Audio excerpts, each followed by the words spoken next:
ఎక్కడ చూసినా dengue dengue viral జ్వరం వచ్చినా డెంగ్యూ అనే అనుమానం. ప్లేట్లెట్లలో ఏ కొంచెం తేడా వచ్చినా సరే ముచ్చెమటలు. డెంగ్యూ సోకిందనే భయం. మరి ఈ వ్యాధి అంత ప్రమాదకరమా, ప్రాణాంతకమా అంటే కాదనే చెబుతున్నారు వైద్య నిపుణులు.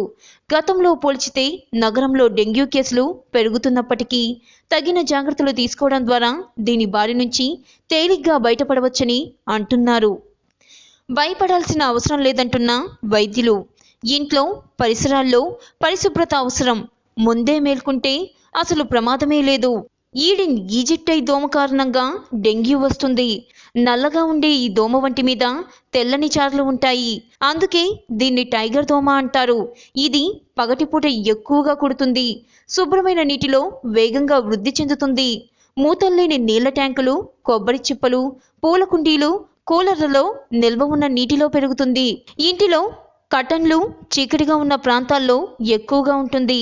మనిషిని కుట్టినప్పుడు దోమ ద్వారా డెంగ్యూ వైరస్ శరీరంలోకి ప్రవేశిస్తుంది. 7 నుంచి 8 రోజుల తర్వాత లక్షణాలు బయటపడతాయి. హఠాత్తుగా తీవ్రమైన జ్వరం వస్తుంది. కాళ్ళు కదిలించలేని పరిస్థితి ఉంటుంది. ఎముకల్లో, కండరాల్లో భరించలేని నొప్పి, శరీరంపై దద్దుర్లు వస్తాయి. వాంతులు, వికారం. వ్యాధి తీవ్రమైతే రక్తంతో కూడిన మలవిసర్జన, కడుపు నొప్పి ఉంటాయి. రక్తపోటుతో పాటు ప్లేట్లెట్ల సంఖ్య తగ్గిపోతుంది. కొన్నిసార్లు అన్ని అవయవాలు వైఫల్యం చెంది ప్రాణాపాయం సంభవించవచ్చు. పరీక్షల్లో డెంగ్యూ ఉన్నట్లు తేలితే చాలా మంది రోగులు భయపడుతున్నారు. ఇదే అనువుగా వారి భయాన్ని, బలహీనతను ఆసుపత్రులు సొమ్ము చేసుకుంటున్నాయి.